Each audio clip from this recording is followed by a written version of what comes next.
Olá, bem-vindas e bem-vindos. Bom dia a todos, uma boa semana para vocês. Eu sou Denise Barbosa, estamos aqui apresentando mais um episódio do McKinsey Talks, onde estamos compartilhando perspectivas, fatos e análises relevantes para as nossas empresas nesse momento tão complexo em que enfrentamos uma crise humanitária sem precedentes. Hoje nós vamos falar sobre o impacto da crise atual na cadeia do agronegócio. Nossos convidados são Marcos Bianchi, professor de agronegócio global do INSPER, e Nelson Ferreira, que é sócio sênior da McKinsey em São Paulo. Nelson, bom dia, vou começar por você. Bom dia, Denise, bom dia, Marcos, bom dia a todos. Prazer estar aqui com vocês, espero que todos estejam bem, seguros e protegidos. O tema do agronegócio é muito relevante para a crise atual por dois motivos. Primeiro, por alimento, por segurança alimentar, né, do setor de agronegócio que vem toda a comida que nós usamos, que nós comemos. Então, saber como o setor está enfrentando a crise, está garantindo a comida que chega às nossas mesas é fundamental. Mas o agronegócio também tem uma importância muito grande que é para a economia, né, para a retomada econômica que virá passada a crise do coronavírus. É sempre bom lembrar que o agronegócio representa para o Brasil 20% do PIB, 44% das exportações, então é um setor muito importante para as nossas divisas, representa quase 20% do emprego. Além disso, o Brasil tem um papel muito relevante em todo o comércio exterior ligado ao agronegócio. É um dos maiores produtores e exportadores de produtos como soja, como milho, como cana, como café, como açúcar, como suco de laranja. Então, o Brasil tem um papel muito relevante também, mundialmente, na cadeia do agronegócio. Por isso que a gente espera aqui compartilhar um pouco do que está acontecendo e como a gente antevê os próximos meses, mas também como a gente vê o longo prazo, como a gente vê o novo normal dentro da cadeia do agronegócio em todas as suas diferentes etapas. Ora, Nelson, trazendo uma perspectiva do impacto por setor da cadeia, lácteos, carnes, grãos, etanol, flores, frutas e vegetais, como é que você vê o impacto da crise nas diferentes categorias agrícolas? Bom, a gente vê o impacto de maneira bastante diferenciada por produto ou por área ou setor do agronegócio. Eu vou talvez dividir em 4 grupos, Denise.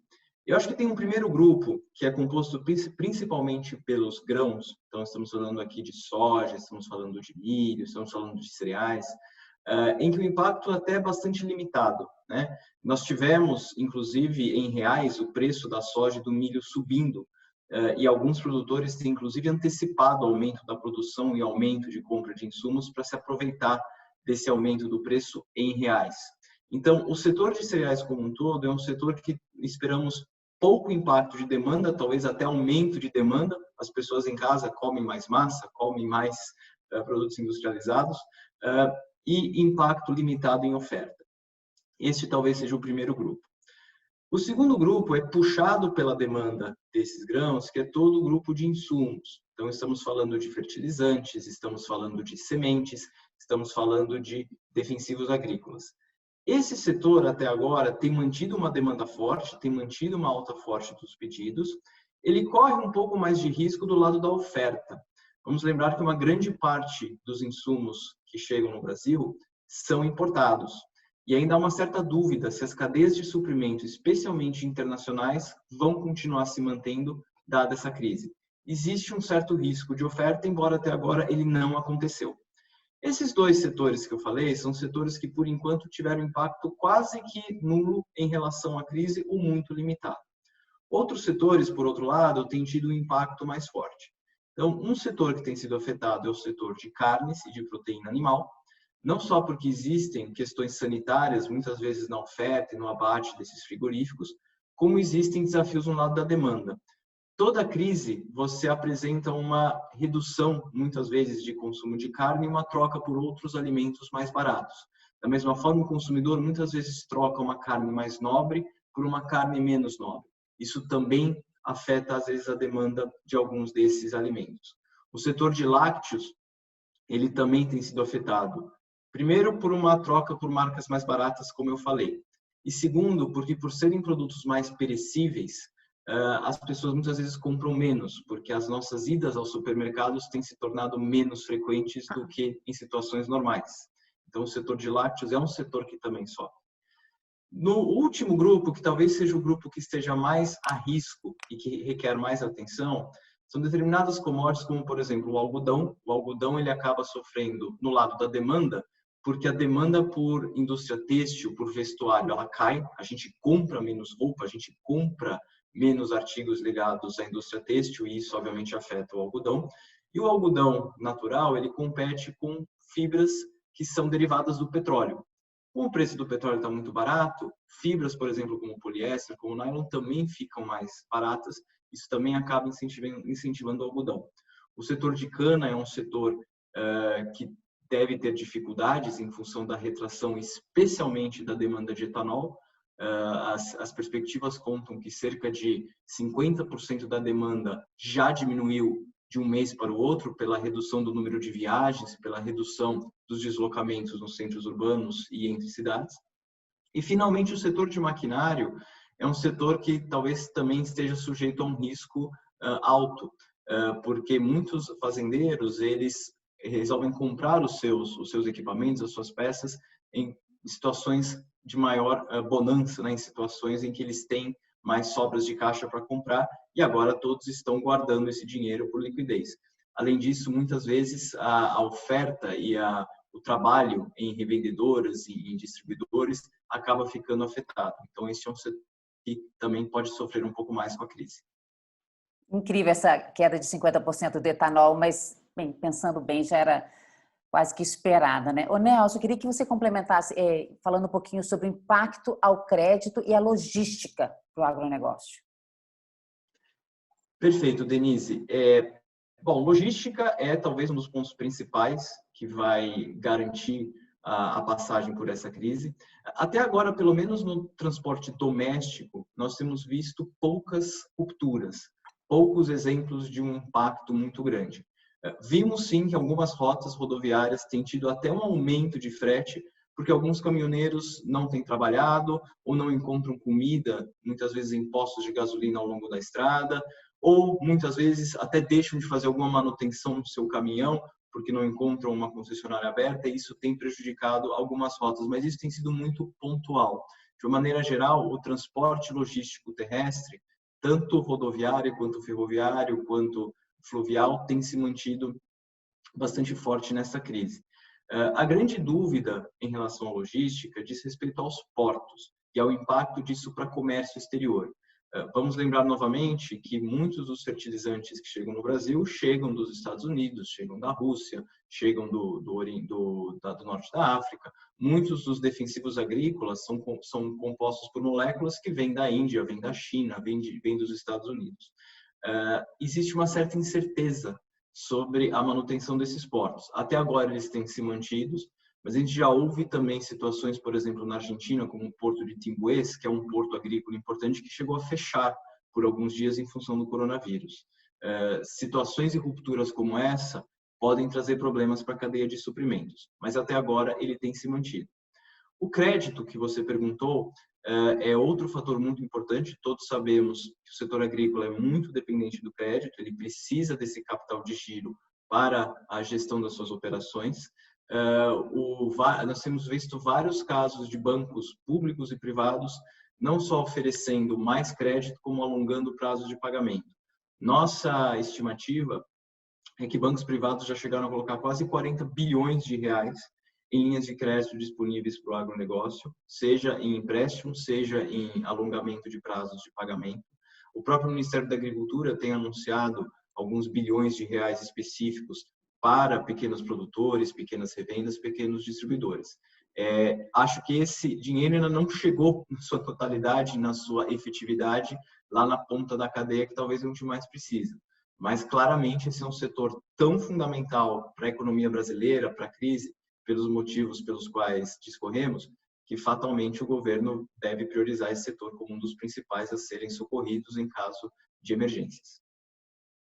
E esse dinheiro chegar na ponta, a preocupação de toda a economia, com esse, a gente vê esse volume de dinheiro sendo colocado à disposição, só que aí chegar nos bancos é uma coisa, chegar na ponta é outra coisa. Obrigada, Nelson. Eu vou colocar o Marcos na conversa, mas antes eu vou falar com você de casa. Quem quiser mandar pergunta, mandar para o perfil Q&A aqui da nossa conversa, que essa pergunta chega para mim e a gente vai endereçar aí para o Nelson e para o Marcos mais para o final da nossa conversa. O Nelson tocou num ponto interessante, impacto das importações e exportações, ou seja, no comércio exterior. Marcos, você tem se especializado em estudar o comércio exterior e a inserção da agricultura brasileira no mundo.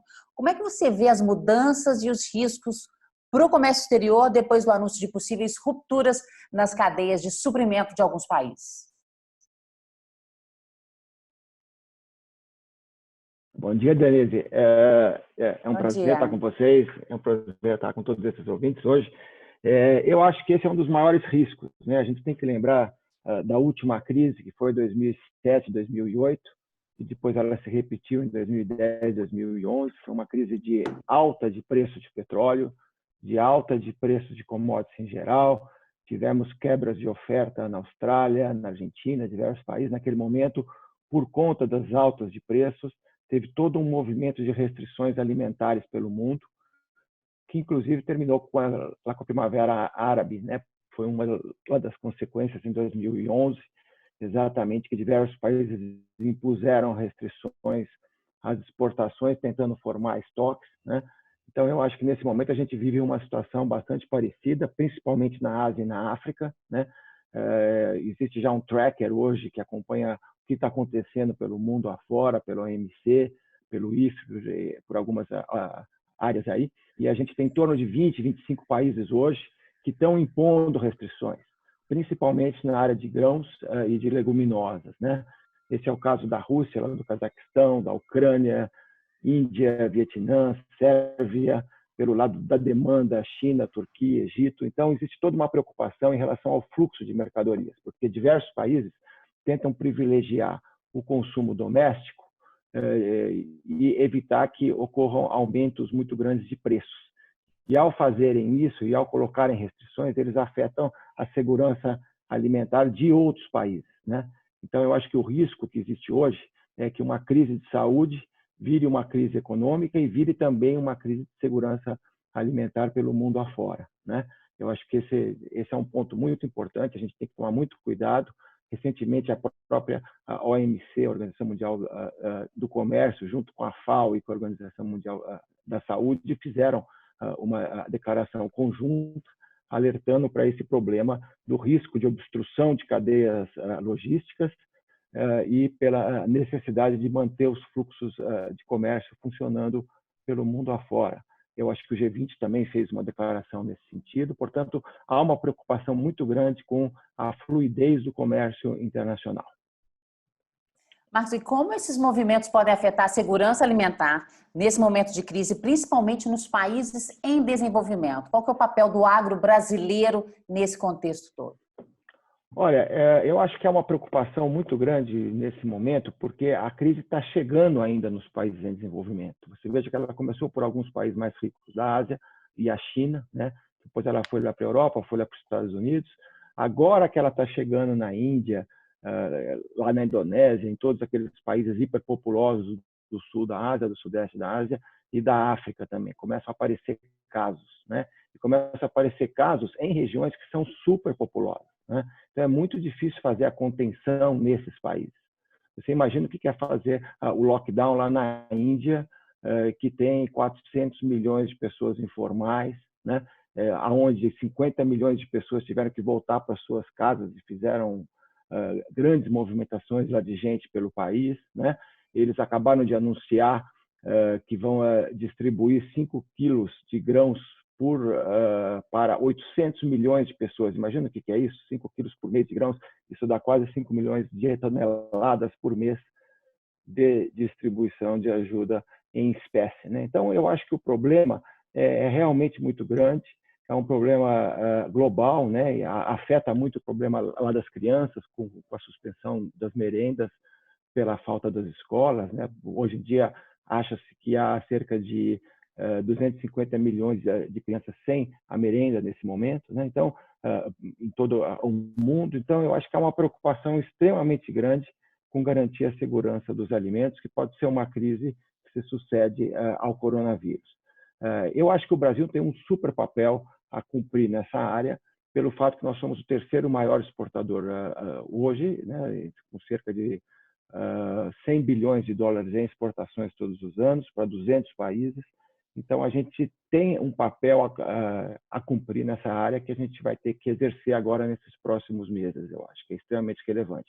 Agora, não podem surgir barreiras pelo mundo afora, que eu acho que essa é uma preocupação à luz de tudo que já aconteceu lá atrás e eu acho que principalmente em relação à crise de 2007 e 2008, onde houve diversos problemas de abastecimento. Sem dúvida.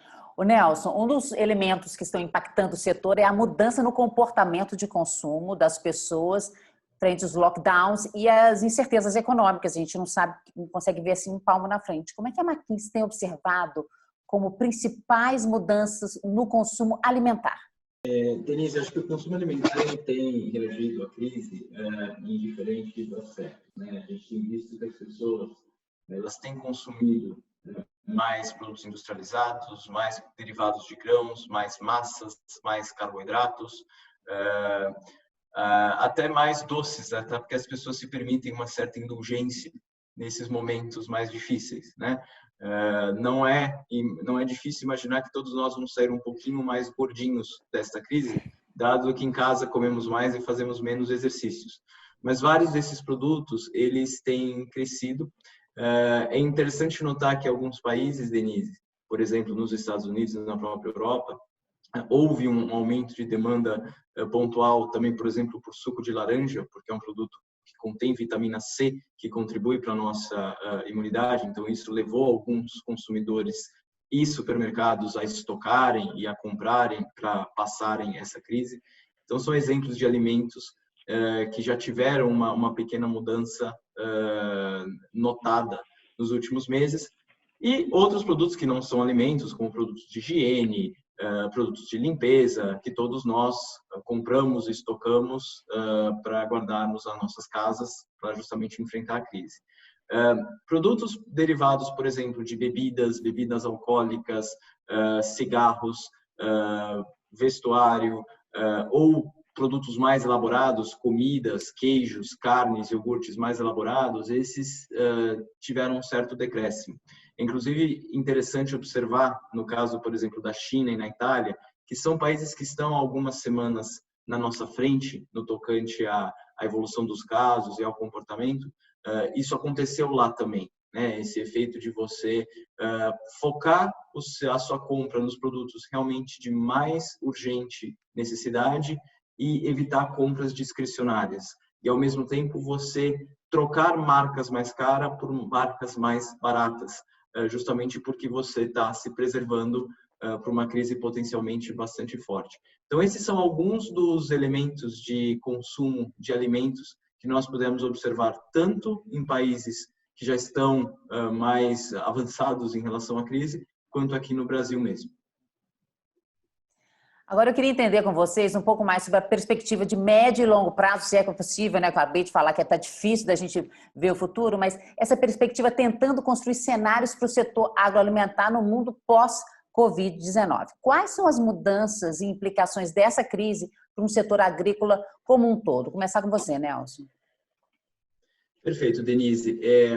Eu acho que uma frase que mais me marcou, Denise e colegas, durante essa crise, foi uma frase que eu li que falava o seguinte: impressionante como a economia entra em colapso quando a gente compra só o que a gente necessita. Eu achei essa frase bastante profunda e, no fundo, ela vai sintetizar que talvez seja a principal mudança comportamental das pessoas na crise, que é os nossos hábitos de consumo, os nossos hábitos de gasto. Vamos lembrar que um dos principais motores do crescimento mundial são os hábitos de consumo dos chamados milênios chineses, uma geração de até 25 anos que nunca teve crise. Essa geração não sabe o que é uma crise, e era uma geração que estava acostumada a cada mês a comprar um novo aparelho eletrônico, uma nova peça de roupa, uma nova questão de consumo. Essa geração está enfrentando uma crise que para ela é inédita. E vários estudos mostram que talvez essa geração vai começar a fazer o que os pais faziam, que os avós faziam, que é poupar. Era uma geração que tinha uma renda quase que destinada exclusivamente ao consumo e poupava pouco. E é uma geração que vai passar a poupar, né? Esse, para mim, é um dos principais hábitos que vão mudar no mundo pós-Covid. O novo normal vai ser um normal, talvez, com hábitos de consumo eventualmente mais ponderados, porque nós vamos ter passado por essa situação de privação que estamos passando.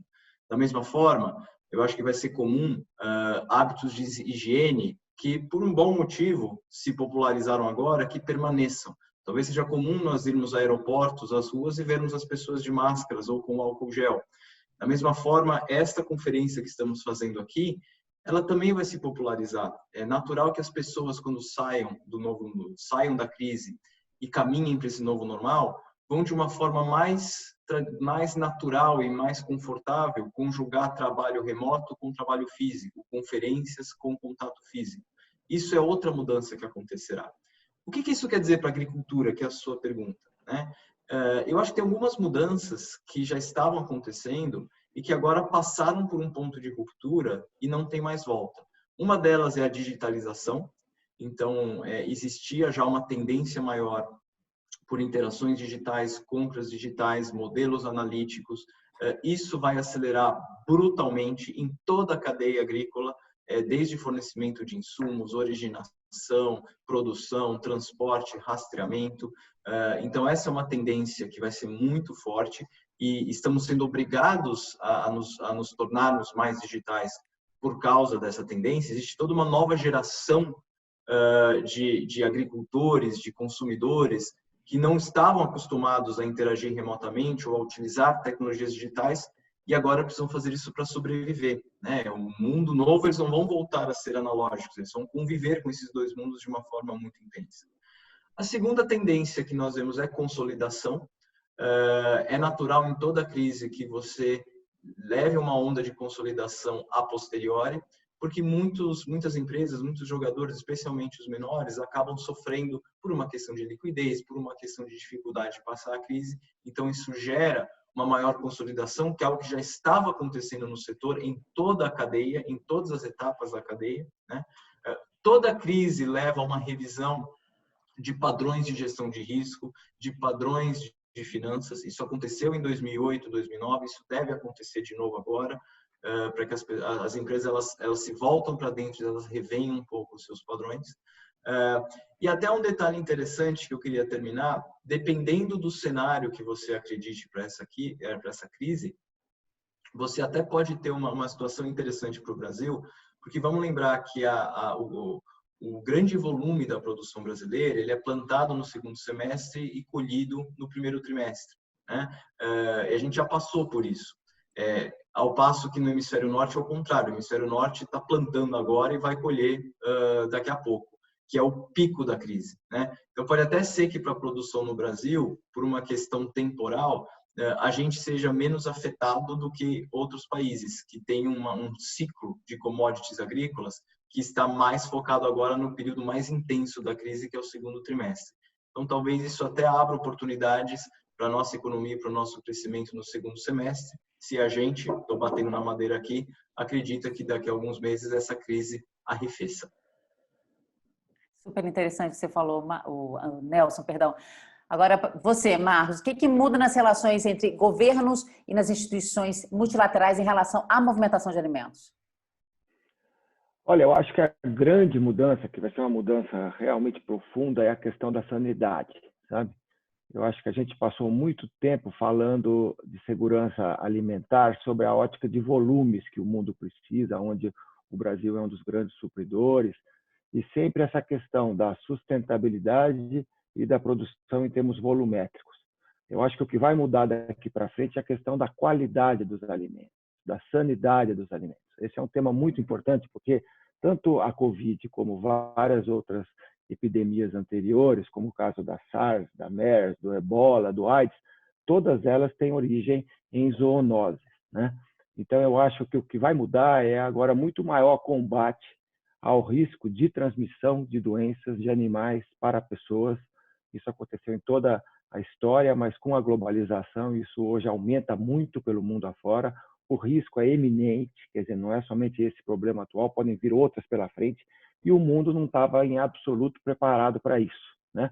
O mundo estava preocupado com a globalização, com a integração, com acesso a mercados, com volumes, e agora a gente tem que tomar o máximo cuidado com os aspectos de qualidade e de sanidade. Eu acho que vai haver uma grande transformação e, nesse ponto, o Brasil é um dos países que atinge padrões internacionais muito bons, né? O Brasil hoje, por exemplo, vende carnes, é um dos maiores exportadores de carnes, vende carnes para 150, 160 países, em frangos, em bovinos, e segue padrões internacionais muito rígidos, tem integração de produtores e indústrias, tem um sistema bastante sólido, né, para poder vender para tanta gente. Agora, o que está acontecendo pelo mundo afora é uma situação caótica, e essa situação ela tem que mudar, principalmente nos países em desenvolvimento, de onde vêm essas doenças, né? Então, eu acho que vai haver todo um processo de fechamento de mercados abertos, mercados sem controle, mercados que vendem animais vivos, que fazem abate de animais na frente lá de pessoas. Aqui no Brasil a gente tinha isso há 100 anos atrás, hoje isso praticamente desapareceu, mas se você anda pela Ásia, eu estive na Ásia agora durante 4 anos, trabalhando para o agronegócio lá, e você vê uma quantidade imensa de mercados molhados, como eles chamam, que não tem refrigeração, que não tem controle sanitário, que tem animais vivos, que tem animais silvestres, né? Então, uma parte desse problema vem da contaminação a partir lá de morcegos, por exemplo, de outros animais, onde existem países pelo mundo que comem esses animais, né? Então, eu acho que esse controle sanitário vai ser um dos aspectos mais importantes dos próximos anos, vai mudar as instituições internacionais, vai ter muito mais combate aos problemas sanitários, vai ter muito mais controle, né? E eu acho que o Brasil pode se beneficiar desse processo e deve, inclusive, liderar o debate sobre como melhorar as cadeias de suprimento, aumentando o nível de refrigeração, por exemplo, que é um problema em vários países em desenvolvimento, não tem geladeira, não tem frio, se transportam produtos perecíveis sem esse processo. Então, eu acho que essas questões todas farão parte de uma nova agenda da humanidade em relação à sanidade animal e à sanidade das pessoas e ao risco de transmissão de zoonoses. O problema de saúde hoje não é mais apenas fome, obesidade, né, que são 2 temas bastante críticos de saúde ligados com a alimentação, mas é também a transmissão de zoonoses, de doenças durante a alimentação, né? No processo da alimentação, em mercados abertos, em mercados sem o controle adequado. Eu queria voltar a 2 temas que vocês já mencionaram. Primeiro, Nelson, você reforçou muito o tema da digitalização. Como as empresas e produtores no setor estão avançando tecnologicamente? Então, Denise, esse é um tema que já existiu uma tendência muito forte de aumento de digitalização. Nós fizemos um estudo esse ano na McKinsey, que vai ser divulgado no mês que vem, a partir de um evento com o INSPER, com o Marcos. Aproveito aqui para convidar todos, vai ser dia 7 de maio, esse evento de divulgação. E esse estudo já mostrava que você tinha uma grande quantidade de fazendeiros que tinham até um índice de digitalização e um apetite por tecnologias digitais mais alto do que, por exemplo, fazendeiros americanos, né? Então, você tinha mais de 1/3 que estavam querendo comprar e vender online. A quase totalidade usava ferramentas de mensagem, por exemplo, o WhatsApp, para não só fazer venda, para checar cotações de fretes e muitas vezes para fazer transações. A maioria dos fazendeiros, mais de 80%, estavam usando meios digitais para mais do que simplesmente fazer uma busca na internet para efetivamente fazer uma transação. Isso tem muito a ver com o fato da gente ter no Brasil hoje, especialmente no Centro-Oeste, na região do Nordeste, em São Paulo, em outros lugares, mas já é uma parcela bastante grande que é uma nova geração. É uma geração, muitas vezes, cujo tomador de decisão tem menos de 40 anos e já é uma pessoa com um apetite muito maior e uma cabeça muito aberta para novas tecnologias. O que está acontecendo agora no coronavírus é que houve uma aceleração forçada dessa tendência, porque as pessoas estão sendo obrigadas a interagir remotamente para sobreviverem, para conduzirem os seus negócios e para manterem os seus negócios vivos. A consequência disso é que o novo normal pós-coronavírus será um mundo multicanal, será um mundo que terá um convívio paralelo entre o contato físico e o contato digital, entre a venda realizada fisicamente e a venda digital. entre o comércio físico e o e-commerce, por assim dizer, que é algo que já é comum em outros setores, mas que no agronegócio ainda estava começando. Isso vai e já está acontecendo, isso já é um fato, acelerar muitíssimo e será o novo normal. E aí, voltando para a sua pergunta explícita, o que as empresas podem fazer isso? Elas podem acelerar a sua transição para tecnologias digitais, as suas ofertas digitais, porque claramente as empresas que conseguirem aproveitar este momento, né, essa descontinuidade que estamos vivendo para fortalecerem as suas ofertas digitais analíticas, também no agronegócio, elas não terão apenas condição de passar a crise melhor, mas elas terão um posicionamento competitivo muito mais forte nesse novo normal que vai se seguir depois do coronavírus. E Marcos, em particular, como o comércio e relações internacionais entre o Brasil, a China e os Estados Unidos podem afetar o mercado de soja e carnes brasileiro depois do Covid-19? Bom, é uma coisa curiosa, porque a gente estava tendo já esse acordo comercial que foi assinado em 15 de janeiro entre os Estados Unidos e a China, né? Na verdade, depois de 2 anos de guerra comercial, eles chegam num acordo, a China se compromete a aumentar 2 a 3 vezes as compras de produtos agrícolas dos Estados Unidos. Ela estava comprando em torno de 16 bilhões de dólares, o Brasil estava vendendo para a China 32, 35 bilhões de dólares, portanto, estava comprando dos Estados Unidos muito menos. Ela teria que aumentar esse volume esse ano, a partir do acordo comercial que foi assinado em janeiro, começando pela soja, mas também isso impacta o setor de carnes como um todo, porque nos últimos anos a China praticamente não comprou frangos e bovinos dos Estados Unidos, comprou basicamente do Brasil e de outros fornecedores. Passaria a ter que comprar dos Estados Unidos, teria que comprar mais algodão também, mais arroz, mais etanol, enfim, mais outros produtos. São diversos produtos que fazem parte desse acordo, né? E, na verdade, veio a história lá do coronavírus que mexe com essa equação toda, né? Eu acho que vai ser muito difícil que a China compre tudo que estava previsto em janeiro, naquele acordo, mas o que é muito grave na situação toda não é que volume que a China vai comprar dos Estados Unidos e tirar lá do Brasil. O que é muito grave é que existe agora uma forma de comércio administrado entre os 2 maiores players do planeta, né? Eles assinaram lá um acordo que prevê canais privilegiados de comércio, que prevê mecanismos de monitoramento, mecanismos de avaliação desse aumento lá de comércio, né? Eu não sei como é que vai ficar a relação desses 2 países no âmbito lá do coronavírus, mas a verdade é que eles tinham criado canais privilegiados em detrimento do Brasil e de outros fornecedores em janeiro último, né? E talvez isso agora não vá ser cumprido esse ano, mas existe esse acordo e ele pode realmente ser a nova forma de comércio do futuro, comércio administrado e não livre comércio. Se isso acontecer de maneira mais explícita pelo mundo afora, isso é muito ruim, porque o Brasil tende a perder espaço, não por ser menos competitivo, mas pelo fato de não ter tantos acordos comerciais como outros países têm, particularmente no momento em que Estados Unidos e China se acertam para diminuir o déficit americano, né? Mas é óbvio que isso daí está muito longe para ser avaliado hoje, porque nós ainda temos que avaliar qual é o impacto lá do coronavírus nesse acordo que foi assinado entre os 2 países lá em janeiro, e temos que avaliar o que sobra das eleições americanas, né? Quer dizer, se o Trump não seguir, é bem possível que a relação dos Estados Unidos com a China não seja a mesma que ele propôs se vier um outro candidato, né?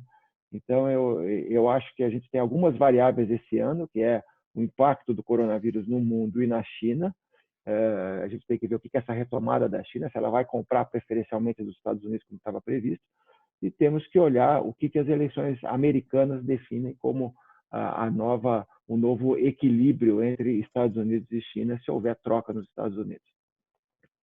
Vou passar aqui para algumas perguntas da nossa audiência. Tem uma pergunta para você, Nelson. Estamos recebendo muitas perguntas relacionadas aos impactos em diferentes elos da cadeia, distribuidores de insumos, máquinas agrícolas. Então, como os diferentes elos estão sendo impactados? Bom, o setor de máquinas agrícolas tem tido um impacto bastante grande, um pouco pelos motivos que a gente falou, né? Porque o agricultor ele se retrai de uma compra de equipamento, de uma compra de equipamento mais novo nesse momento de crise, ao mesmo tempo em que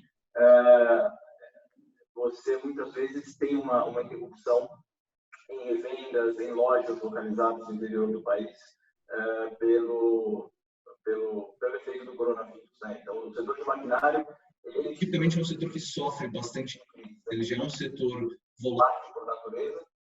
O agricultor, tipicamente, ele renova o seu parque naqueles anos em que ele teve mais lucro, que ele teve uma condição financeira melhor, e ele simplesmente não faz num ano pior. Como agora é um ano de crise, é um ano de liquidez, é um ano de proteção de dinheiro, de liquidez, é um setor que tem sofrido bastante. A parte de distribuição, ela tem se mantido do ponto de vista de saúde.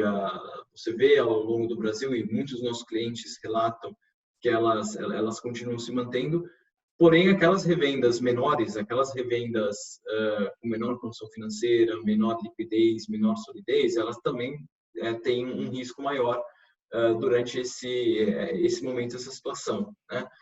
Aí entra um pouco na questão da crise de liquidez. Mas, por enquanto, eles têm se mantido na grande maioria das regiões produtoras do país. E o outro impacto, que é, por exemplo, insumos, logística, novamente, a logística interna tem se mantido forte, com algumas rupturas em rotas específicas, devido a, em alguns casos, até a faltas específicas de oferta, de caminhão, principalmente, mas, no geral, ela tem se mantido bem. A grande dúvida, como a gente falou, se a gente olhar para os próximos 2 a 3 meses, é a possibilidade de manutenção no porto, na atividade portuária. Essa é onde tem mais risco de ter alguma disrupção. Marcos, tem uma pergunta aqui para você. Quais tipos de restrição ou medidas podemos ver em relação à proteína animal em função da própria origem do vírus? Olha, bom, primeiro eu acho que a vantagem que existe hoje em relação a 2007 e 2008 é que naquela época nós tínhamos estoques muito baixos, né? E hoje nós temos estoques bem mais elevados e temos muito mais comércio organizado pelo mundo afora. Mas eu entendo que hoje é bem mais difícil vender proteínas animais do que vender grãos, porque você tem que passar por um processo de aprovação pelos países, né? Essa é um processo de habilitação planta a planta, quer dizer, cada indústria tem que ser habilitada por cada país, né? Então existem muitas restrições e eu acho que as restrições sanitárias e técnicas vão aumentar com o tempo, né?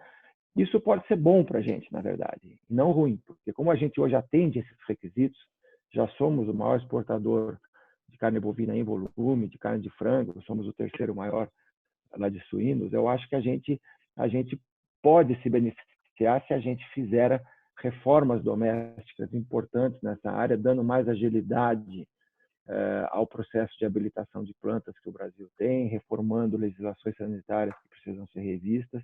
Eu acho que o Brasil pode se beneficiar sim desse processo.